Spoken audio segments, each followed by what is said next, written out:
فمن تبع هداي فلا خوف عليهم ولا هم يحزنون কুরআনুল কারীমের একটি নাম হলো হুদা।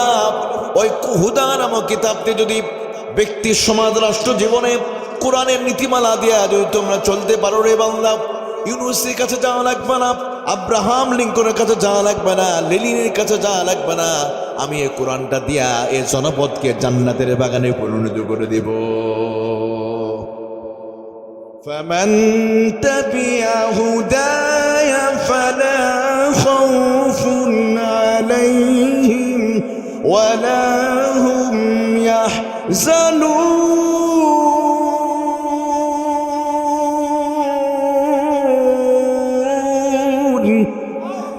আল্লাহ রাব্বুল আলামিন বলে কোনো ভয় থাকবে না, ওই জনপদে মানুষগুলো নিরাপদে বসবাস করবে, এমনকি প্রাণীদের ভিতরে ইনসাফ কায়েম হয়ে যাবে। আরে বর্তমান বাংলাদেশে কুত্তা বিড়ালের ভিতরে যে শান্তিটা আছে, ওই শান্তি বর্তমানে মানুষের ভিতরে না। আমার নবীজি ১,৫০০ বছর আগে যখন পৃথিবীতে তাশরীফ আনলেন, এই জনপদে পৃথিবীতে মানুষ ছিল, মনুষ্যত্ববোধ ছিল না। মানুষগুলো হাইওয়ান জানোয়ারে পরিণত হয়েছিল। এমন অভিশপ্ত মানুষকে আমার নবীজি পরিবর্তন করেছিলেন। নবীজির কোনো সেনাবাহিনী ছিল, কোনো পুলিশ ছিল না, র্যাপিড অ্যাকশন ব্যাটালিয়ন ছিল না। নবীর অস্ত্র ছিল সেটা ৩০ পারা কোরআন। একমাত্র অস্ত্র কোরআন দিয়ে ওই ঘুণধর সমাজকে আমার নবীজি পরিবর্তন করেছে। অতএব বর্তমানে বাংলার ঘুণধর সমাজকে যদি পরিবর্তন করতে হয়, কোরআনে কোনো বিকল্প কোনো জীবন ব্যবস্থা আছে? কোরআনে বিকল্প কোনো কিছু নাই। যে কোরআন আজকে আমাদের ঘরে ঘরে, তবে কোরআনকে আমরা যদি বিজয়ী অবস্থায় যদি থাকতো, এই বাংলার জমিনে বাংলার কোনো প্রান্তে কোনো আলেমদের, ইসলামী আন্দোলনের কর্মীদের কোনো কষ্টের মধ্যে পড়া লাগতো না, যদি কোরআন বিজয়ী অবস্থা থাকতো। কোরআন আছে কিন্তু কোরআন বিজয়ী অবস্থা নাই। এই জন্য আমরা গত ৫৪ বছর ধরে এই দেশটা আমরা চালিয়েছি আল্লাহর কোরআনকে বাইপাস করে। এই জন্য আমরা শান্তিতে নাই। শান্তিতে আছি। ১৯৪৭ সালে ব্রিটিশদের তাড়ালাম শান্তির জন্য, ব্রিটিশ চলে গেল, একদিকে পাকিস্তান একদিকে ভারত। আবার কি হলো, পাকিস্তান ভাগ হয়ে গেল, একদিকে বাংলাদেশ অন্যদিকে পাকিস্তান। বারবার যুদ্ধগুলো হচ্ছে কেন? শান্তির জন্য। ৭১ সালে আবার কি হলো, আমরা স্বাধীনতা অর্জন করলাম, একে একে ৫৪টি বছর পেরিয়ে গেছে, আমরা চূড়ান্ত শান্তির দেখে এখনো। অবশেষে দীর্ঘ ১৭ বছরের স্বৈর শাসনের পরে এদেশের আপামর জনসাধারণ বুকে তাজা রক্ত ঢেলে দিয়ে এদেশটাকে নতুন করে স্বাধীনতা অর্জন করলো। এমন একটা মানুষকে ক্ষমতায় বসালো যিনি নিজেও শান্তিতে নোবেল পাইছে। এবার আমরা ভাবলাম মনে হয় বাংলাদেশে শান্তি কায়েম হয়ে যাবে, কারণ তিনি তো শান্তিতে নোবেল পাইছে, তাই না? ডক্টর ইউনূস নোবেল পাইছে কিসে? শান্তিতে না অশান্তিতে? শান্তিতে। উনি কিছু ক্ষেত্রে সফল হয়েছে, আলহামদুলিল্লাহ বলেন। আবার অন্য দিক দিয়ে তিনি ব্যর্থ হয়ে গেছে, কিছু কিছু ক্ষেত্রে ব্যর্থ হয়েছে, কিছু ক্ষেত্রে সফল হয়েছে, এটা স্বীকার করতে হবে। তবে শান্তিতে নোবেল পাওয়া ব্যক্তিও এদেশে মানুষকে শান্তি দিতে। আল্লাহ রাব্বুল আলামিন বলে, বান্দারে শোনো, দুনিয়ার সমস্ত শান্তিতে নোবেল পাওয়া মানুষগুলোকে যদি তোমরা ক্ষমতায় বসাও আর আল্লাহর আইনকে বাইপাস করে নিজেদের আইন দিয়ে রাষ্ট্র পরিচালনা করে, আমার আল্লাহ বলে, বান্দারে শোনো, কিয়ামত কায়েম হয়ে যাবে, কোশ্চেন কালেও তোমরা এই জনপদে তোমরা শান্তি প্রতিষ্ঠা করতে পারবে না। তবে হ্যাঁ, আমি আল্লাহ তাআলা তোমাদেরকে এমন একটা ফর্মুলা, এমন একটা নীতিমালা, এমন একটা গ্রন্থ, এমন একটা গাইডলাইন আমি আল্লাহ তোমাদেরকে বলে দিলাম, যদি তোমরা ওই কিতাব যদি মেনে নিতে পারো তাহলে তোমরা শুনে নাও, তোমাদেরকে লেনিনের কাছে যাওয়া লাগবে না, ডক্টর ইউনূসদের কাছে যাওয়া লাগবে না, আব্রাহাম লিঙ্কনের কাছে যাওয়া লাগবে না, ডক্টর কামালদের কাছে যাওয়া লাগবে না, কোনো বাবার আইন, চাচার আইন, স্বামীর আইন, দাদের আইন লাগবে না। যদি তোমরা আমার পাঠানো কিতাবটা যদি মেনে নিতে পারো, আমার আল্লাহ সুন্দরকে বলে দিচ্ছে, ফামান তাবিআ হুদায়া ফালা খাউফুন আলাইহিম ওয়ালা হুম ইয়াহজানুন। কুরআনুল কারীমের একটি নাম হলো হুদা। ওই হুদা নামক কিতাবটি যদি ব্যক্তি সমাজ রাষ্ট্র জীবনে কোরআনের নীতিমালা দিয়া যদি তোমরা চলতে পারো রে বান্দা, ইউনুসের কাছে যাওয়া লাগবে না, আব্রাহাম লিঙ্কনের কাছে যাওয়া লাগবে না, লেনিনের কাছে যাওয়া লাগবে না। আমি এই কোরআনটা দিয়া এই জনপদকে জান্নাতের বাগানে পরিণত করে দেব। فمن تبع هداي فلا خوف عليهم ولا هم يحزنون।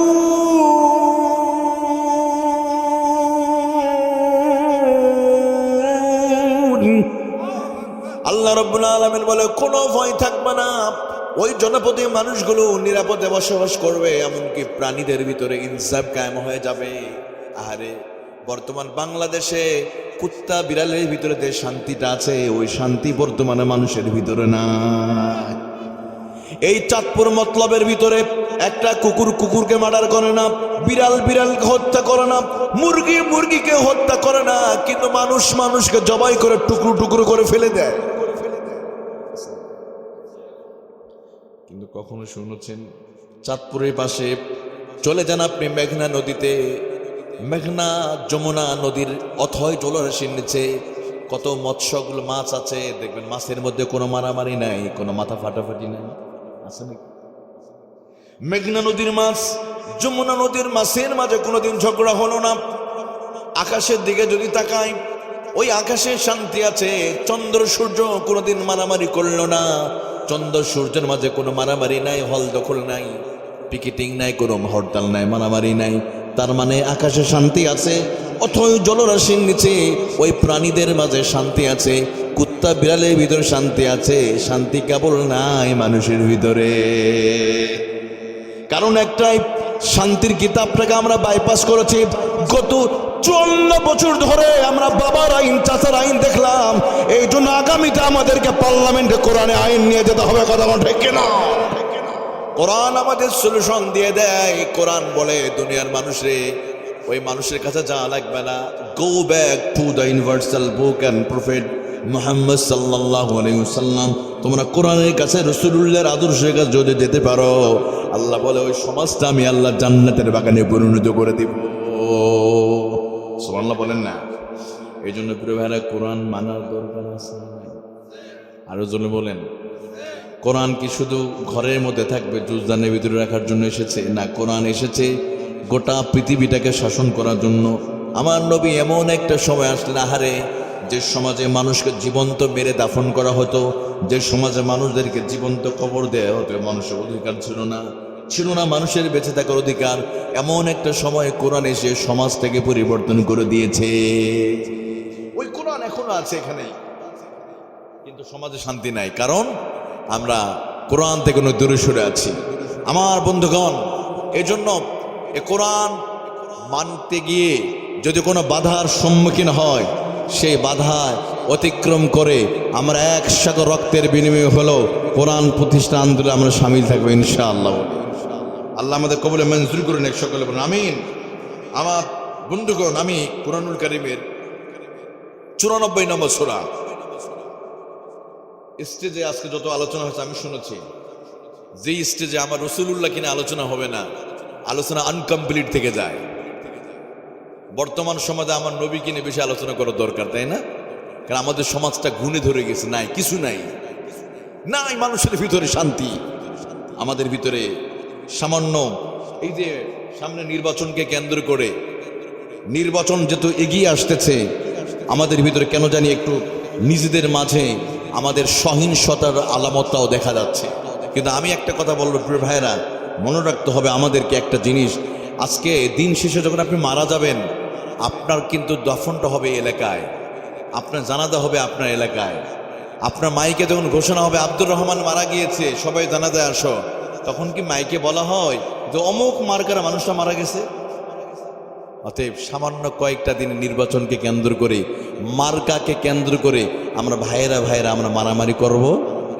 আপনি আপনার মতো, আপনি যাকে ভালো লাগে তাকে নিয়ে আপনি কি করবেন? রাজনীতি করবেন। কিন্তু আর একটা মানুষ আরেকটা রাজনীতি করে বলে তার উপর চাপিয়ে দিবেন, তার অধিকার হনন করবেন, এই অধিকার কেউ দেয় নাই।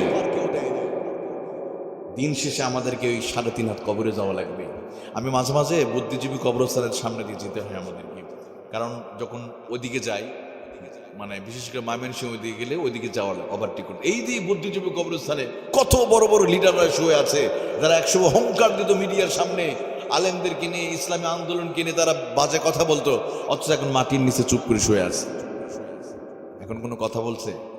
সব ঠান্ডা হয়ে গেছে ওখানে গিয়ে। এই তো কয়েকটা দিন ভাই, কিসের সামন? আচ্ছা আমাদের বলো, আমাদের রক্তের কালার কি ভাই? লাল। আপনি যেই মার্কার হন, যেই তরিকার হন, যেই মতের হন, আমাদের রক্তের কালার লাল। আমাদের কাফনে কাপড়ের কালারটা সাদা, কবরটাও 3.5 হাত। আপনি আপনার মার্কা নিয়ে এত আপনি ইমোশনাল, আপনার মার্কার বিরুদ্ধে কেউ কথা বললে আপনার রেগে যায়। আরে ইসলামের বিরুদ্ধে বললে আপনার কলিজায় রক্তক্ষরণ হয় না, আছে না নাই? আপনি মরে গেলে আপনার কবরে ওই মার্কা যাবে না। এই জন্য বলি, এলাকাবাসীকে বলি, আমার বাবাজিরা, যুবক ভাইরা, এই যে সামনে নির্বাচনটাকে কেন্দ্র করে আসেন, আমাদের সমাজে আমরা সহিংসতা করব না। ভাই ভাই আমাদের সৌহার্দ্য ভালোবাসা থাকবে। কারণ আজকে যেই মার্কার হন না কেন, যখনই মারা যাবেন, এই এলাকা মানুষগুলি আপনার জানাজা গিয়ে সামিল হয়ে যাবে, জানাজা গিয়ে আপনার জন্য দোয়া করবে। অতএব এমন কিছু ব্যবহার করবেন না, এমন কিছু আচরণ করবেন না যে আচরণের জন্য আপনার মৃত্যুর পরে একদল মানুষ যেন আলহামদুলিল্লাহ যেন না বলে। কারণ আপনার মৃত্যুর পরে যেন সবাই আফসোস করে, আহারে ওই মানুষটা অমুক দল করতো কিন্তু আজকে দুনিয়াতে নাই। মানুষ যেন আফসোস করে। কিন্তু এমন বাজে ব্যবহার করব না যে মানুষকে কষ্ট দিব, মানুষকে জুলুম নির্যাতন, এটা যেন না হয়। আল্লাহ আমাদের বোঝার তৌফিক দান করুন, আমিন। আমার প্রিয় বন্ধুগণ, সূরা ইনশিরাহ থেকে আমি আলোচনা করব। এই সূরাতে মোট আয়াতে কারিমা আছে 8টি আয়াত। এই সূরাটা মক্কায় নাজিল হয়েছে বলেই এই সূরাকে বলা হয় মাক্কি সূরা। মোট 8টি আয়াতে কারিমার ভিতরে প্রথম 4টি আয়াতে কারিমার ভিতরে আমার আল্লাহ তাআলা নবী মুহাম্মদুর রাসূলুল্লাহ সাল্লাল্লাহু আলাইহি ওয়াসাল্লামের কিছু নিয়ামতের কথা স্মরণ করে দিয়েছে। মাঝখানে দিয়েছেন সান্ত্বনা, শেষের 2 আয়াতে আমার আল্লাহ তাআলা দিয়েছে রাসূলকে শিক্ষা।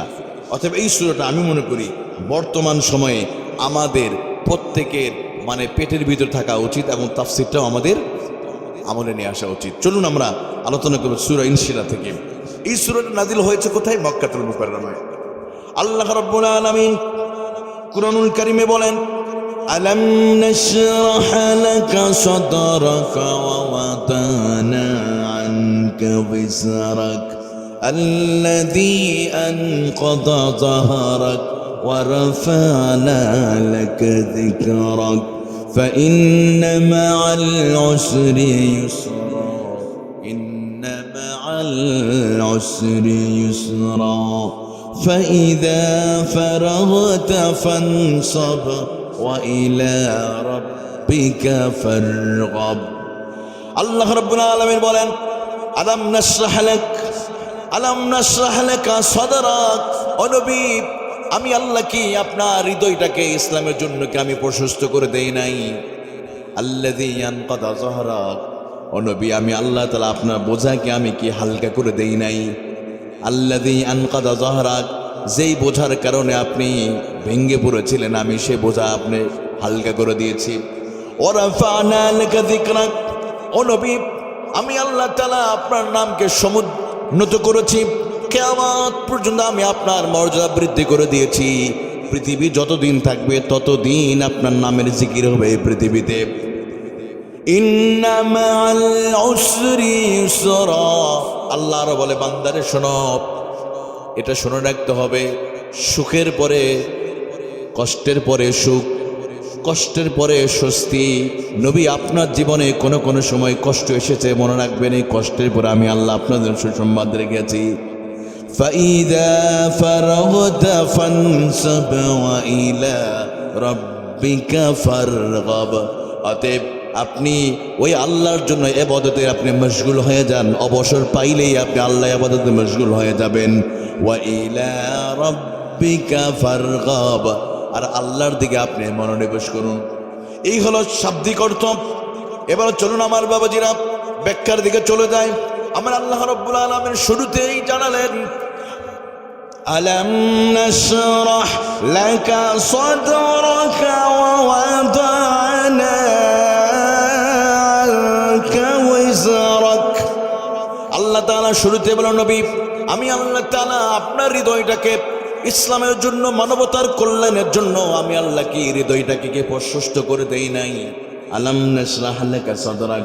তবে কোন কোন মুফাসসির বলেছে আমার রাসূলুল্লাহ সাল্লাল্লাহু আলাইহি সাল্লামের হৃদয়টাকে আল্লাহ ব্রড মাইন্ড করে দিয়েছে, হৃদয়টাকে আল্লাহ প্রশস্ত করে দিয়েছে। ইসলামের জন্য আমার রাসূলের হৃদয়টাকে প্রশস্ত করে দিয়েছে কে? আরো ধরে বলেন না, কে দিয়েছে ভাই? আল্লাহ বলেন শুধু তাই নয়, আলাম নাশরাহ লাকা সাদরাক, ও নবী আপনার হৃদয়টাকে আমি আল্লাহ খুলে দিলাম। শুধু ইসলামের জন্য নয়, শুধু মুসলমানদের জন্য নয়, तमाम পৃথিবীর মানুষের জন্য আপনার হৃদয়টাকে আমি প্রশস্ত করে দিলাম, হৃদয়টাকে আমি খুলে দিলাম। শুধু মুসলমানদের জন্য নয়, গোটা পৃথিবীতে যত মানুষ আছে, যত ধর্ম বর্ণ মানুষের সবার জন্য আপনার হৃদয়টাকে আমি কোমল করে দিলাম।